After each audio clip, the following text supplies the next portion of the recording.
आइए शुरू करते हैं विलियम शेक्सपियर का प्ले टिमोन ऑफ एथेंस, यानी एथेंस शहर का टिमोन। वो बनिया क्या जो कंजूस ना हो, और वो राजा ही क्या जो फिजूल खर्च ना हो। टिमोन भी राजा था और फिजूल खर्च इतना कि कुछ पूछिए ही मत। जहां एक खर्च होना होता वहां वो 1000, और जहां 1000 खर्च होने होते वहां वो लाख। फिर भी उसके दिल में ये आरजू बाकी रह जाती कि ईश्वर ने उसे दौलत लुटाने के लिए 2 ही हाथ क्यों दिए हैं, 100 क्यों नहीं दिए। वो लुटाता और इतना लुटाता कि लेने वाले थक जाते, लेकिन टिमोन बस करने का नाम तक न लेता। अंधा क्या चाहे 2 आंखें, ऐसे दरिया दिल राजा को पाकर खुशामदियों का भी खूब बन गया। जिन्हें कभी पेट भर रोटी भी नसीब नहीं होती थी, वही आज टिमोन के दरबारी बने बैठे थे। जो इतना ज्यादा फिजूल खर्च था, राजा ने उसे उदार हृदय कहकर उतना ही बड़ा अधिकार दरबार में दे रखा था। उदाहरण के लिए उसने एक ऐसे आदमी को प्रधानमंत्री बना रखा था जो 60 सेठों का कर्जदार था, 70 व्यापारियों के कर्ज से दबा हुआ था और 99 नाइयों से मुफ्त हजामत करवा चुका था, लेकिन अभी तक किसी को एक कौड़ी भी ना दी थी। इसी तरह उसने अपना उप प्रधानमंत्री एक ऐसे आदमी को नियुक्त कर लिया था जिसमें यह खास गुण था कि वो सदा राजा साहब की मनपसंद बात कह सकता था। उदाहरण के लिए जब वो पहली बार राजा साहब के दरबार में आया तो उसने लंबा सलाम करके राजा टिमोन की तारीफ में ये छंद गाकर सुनाया था। मोटर भागे गाड़ी भागे, राजा टिमोन सभी से आगे। बड़ा कहा अपने को जिसने, राजा टिमोन उसी से तिगुने। एक का मन होता सबका, किंतु हमारा शाह टिमोन का। टिमोन नाम ही तीनों मनों का, क्या कहना है शेष गुणों का। सबसे बड़े टिमोन हैं दाता, कोई बही ना कोई खाता। सो कर सब दानी जागे, दाता टिमोन सभी से आगे। इस छंद का सुनना था कि राजा साहब वाह वाह पुकारते हुए सिंहासन से उठ गए। अपने हाथ से उसी वक्त उसे उप प्रधानमंत्री की कुर्सी पर बिठा दिया। उनकी तो ये उदारता की एक आम सी घटना है। ऐसी 20 घटनाएं हर एक दिन उनके दरबार में हुआ करती थीं। 20 भिखारी दरबारी बनाए जाते, सैकड़ों फटे हालों को इनाम देकर उन्हें निहाल किया जाता। एक बार कौड़ी मल ने आकर दरबार में फरियाद की, महाराज मैं सेठ करोड़ी मल की बेटी से प्यार करता हूं और चाहता हूं कि उसी के साथ मेरी शादी हो जाए। सेठ की लड़की भी मुझे चाहती है, मगर हम दोनों का ब्याह होने में सबसे बड़ी मुश्किल यह है कि मेरे पास सेठ करोड़ी मल जितना पैसा नहीं। उसकी ये शर्त है कि वो अपनी लड़की की शादी मेरे साथ तभी करने को राजी हो सकता है जबकि मेरे पास भी एक बंगला हो, गाड़ी हो, नौकर चाकर हो और बैंक में इतना रुपया जमा हो जितना कि खुद सेठ के पास जमा है। कौड़ीमल की ये बात सुनते ही राजा साहब चिल्ला पड़े, वाह रे शेर दिल, आदमी हो तो ऐसा। तेरे जैसे उदार व्यक्तियों के लिए तो मैं राज्य का सारा खजाना लुटाने को तैयार हूं। जा खजांची से 3 लाख रुपए ले जा और आज ही जाकर सेठ करोड़ीमल की बेटी से ब्याह का निश्चय करा। जब तेरा विवाह हो जाए तो मेरे पास आना। तेरे जैसे उदार व्यक्तियों की मुझे दरबार में बड़ी जरूरत है। ऐसे कई कौड़ीमल राजा की कृपा से करोड़ीमल बन चुके थे, मगर अब राजा का खजाना खाली होता जा रहा था। एक दिन जब राजा टिमोन ने एक परदेसी को बिल्कुल सफेद घोड़ा भेंट करने के उपलक्ष्य में 50,000 रुपए पुरस्कार में देने की आज्ञा दी तो कोषाध्यक्ष राजा के दरबार में हाजिर होकर बोला, महाराज राज्य का कोष तो खाली हो चुका है, इस परदेसी को 50,000 रुपया कहां से दिया जाए। राजा घमंड के साथ बोला, तो ये शाही जायदाद किस लिए पड़ी है, जागीर की कुछ भूमि बेच दी जाए और उस रुपए में से इस परदेसी को इनाम दे दिया जाए। कोषाध्यक्ष ने और भी नम्र लहजे में कहा, अन्नदाता, शाही जागीर का अधिकतर भाग तो पहले ही लोगों को दान में दिया जा चुका है और जो थोड़ा बहुत बाकी है उसे बेचकर इतना पैसा ही हासिल हो सकता है जितने में इस परदेसी को इनाम की राशि पूरी की जा सके। टिमोन चौंक कर बोला, तो क्या सरकारी जायदाद भी बिक चुकी है। कोषाध्यक्ष ने कहा, हाँ महाराज। अब टिमोन ने इजाजत दी, जाओ मेरा नाम लेकर राज्य के किसी सेठ से रुपया उधार ले आओ और इस परदेसी को पुरस्कार देकर खुश करो।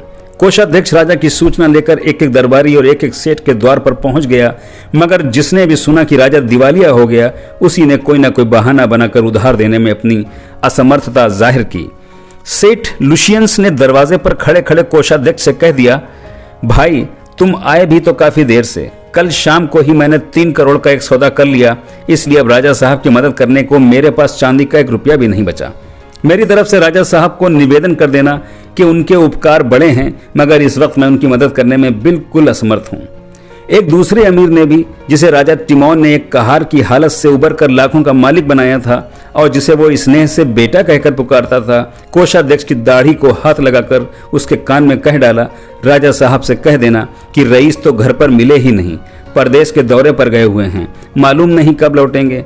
एक नहीं, दो नहीं, तीन नहीं, कोषाध्यक्ष जितने भी शहरियों के पास रुपए का सवाल लेकर गया उतनों ने ही उसे साफ जवाब दिया और वो बेचारा निराश होकर राजा के पास जाकर बोला, महाराज, रेत को निचोड़ने से तेल नहीं निकल सकता। मैं एक एक नागरिक के पास गया था जो आपने अपने घनिष्ठ दोस्त बना रखे थे, मैं उनके पास भी गया था।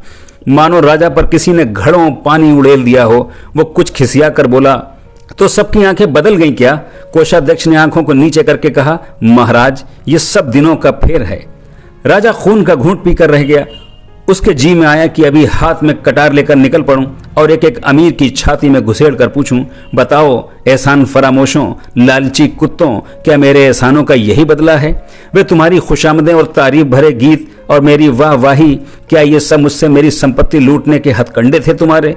तुमने रिस रिस कर मेरा खून चूसा है। आज मैं इसी कटार से उस खून की नदी बहा देना चाहता हूं। एहसान फरामोशी से भरे खून का स्थान हृदय सी कोमल वस्तु में नहीं होता। इस तरह बड़बड़ाता हुआ राजा अपने आसन से उठ खड़ा हुआ, मगर थोड़ी देर बाद उसके मन में एक विचार उपजा। प्रातःकाल हुआ तो शहर में एक अनोखी चहल पहल थी। 2 दिन पहले जिस शहर में मुर्दानगी सी छाई थी, आज वहां फिर सजीवता के लक्षण दिखाई देने लगे थे। इस आकस्मिक परिवर्तन की वजह थी राजा की एक घोषणा। राजा टिमोन ने आखिरी बार अपने नगर के अमीरों और वजीरों को एक शानदार दावत पर बुलाने की घोषणा कर दी थी। इसमें उसने शहर के जाने माने अमीरों, दरबारियों और अपने पुराने दोस्तों को खास रूप से आमंत्रित किया था। घोषणा सुनकर खुशामदियों की आंखें एक बार फिर वैसे ही चमकने लगीं जैसे शिकार को देखकर बाघ की चमकती हैं। दावत में वो लोग आए जिन्होंने राजा का संदेश पाकर कल साफ ना कह दी थी, और वे लोग भी आए जो कल राजा की फिजूल खर्ची होने का फतवा जारी कर रहे थे। वे खुश थे कि एक बार फिर से वो राजा से पुरस्कार की बड़ी बड़ी रकम पा सकेंगे और उसकी चमड़ी उधेड़ कर अपनी खाल पर चिपका सकेंगे। अगर उन्हें कोई अरमान था तो सिर्फ यही कि कल उनके मुंह से ना क्यों निकल गई। क्या राजा ने यह सब चाल उनकी परीक्षा लेने के लिए चली थी? अगर कल वे इसका संदेश पाकर उसे सचमुच दिवालिया ना समझते और रुपया उधार दे देते तो सस्ते में ही वे राजा को अपने उपकारों से लाद सकते थे और छाती फुलाकर कह सकते थे कि हम आपके वफादार दोस्त हैं, हमने परेशानी और मुसीबत में भी आपका साथ दिया है। बस फिर अपनी वफादारी का रंग जमाकर दुगने तिगने वसूल कर लेते और उस पर एहसान अलग लाद देते। एक ने कहा, अरे भाई, अब भी क्या बिगड़ा है? राजा को खुश करना भी क्या कोई बहुत बड़ी बात है? कश्मीर के 2 कालीन दे दो, अरब को 1 घोड़ा नजर कर दो और तारीफ की 2 बात कह दो, राजा तो फिर अपने ही अपने हैं। लोगों ने उस बातूनी की हाँ में हाँ मिलाई और लालच भरी आंखों से दावत की मेज की तरफ देखने लगे। पहले की तरह हर एक मेहमान के सामने हाथी दांत की एक एक मेज रखी थी और रंगदार मोटे अंगोछों के नीचे प्लेटें और प्यालियां सजी हुई दिखाई दे रही थीं। प्लेटों के अंदाजे से ही मेहमानों के मुंह में पानी भर आया और शायद इन प्लेटों में मीठा पुलाव, गर्मा गर्म मसालेदार स्वादिष्ट मिठाइयां होंगी। इतने में राजा टिमोन ने आंगन में प्रवेश किया और उसका इशारा पाते ही नौकरों ने मेजों पर से अंगोछे हटा दिए। दरबारी लोग इसी आंगन में और इन्हीं टेबल पर दावतें उड़ाने के आदी हो चुके थे, इसलिए अंगोछे सरकते ही उनके हाथ प्लेटों की तरफ बढ़े, लेकिन दूसरे ही पल उनकी आंखें प्लेटों पर पड़ी तो उनके हाथ जहां तक पहुंचे थे वहीं के वहीं जमे रह गए। आज वहां चीनी की चमचमाती प्लेटें नहीं थीं और ना ही उनमें खुशबूदार लपटों वाले पुलाव और मिठाइयां थीं। उनके बदले आज टेबल पर मिट्टी के 2-2 प्याले पड़े थे, एक में हड्डी का एक टुकड़ा और दूसरे में चुल्लू भर पानी। मेहमानों को पत्थर की मूर्ति की तरह स्तब्ध बैठे देखकर राजा ने गरज कर कहा, कुत्तों, लालचियों, क्यों नहीं खाते? टिमोन के पास जब तुम्हें खिलाने को पुलाव और मिठाइयां थीं तब उसने तुम्हें पेट भर खिलाई थीं, और उसके पास तुम्हें खिलाने को अपने जिस्म की हड्डियां ही बाकी हैं। लालची कुत्तों, खाते क्यों नहीं? अब अमीर वजीरों को काटो तो खून नहीं रहा। अपनी एहसान फरामोशी की वजह से वे राजा के सामने आंखें मिलाने की हिम्मत कैसे कर सकते थे? जिसे जिधर रास्ता मिला उधर ही दुम दबाकर भाग निकला। यह राजा टिमोन का आखिरी निमंत्रण था और अमीर वजीरों की ये अंतिम दावत। धन्यवाद।